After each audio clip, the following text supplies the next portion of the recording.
দাবি আদায় না হওয়ায় প্রতিবন্ধী গ্র্যাজুয়েটদের অবস্থান অব্যাহত। আগামীকাল থালাবাটি হাতে প্রধান উপদেষ্টার বাসভবন অভিমুখে পদযাত্রা ঘোষণা।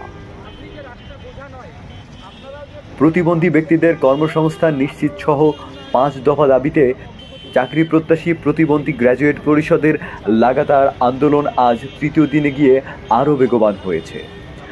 রাজধানী ঢাকা বিশ্ববিদ্যালয়ের রাজু ভাস্কর্যে সারাদিনব্যাপী অবস্থান কর্মসূচি অব্যাহত ছিল।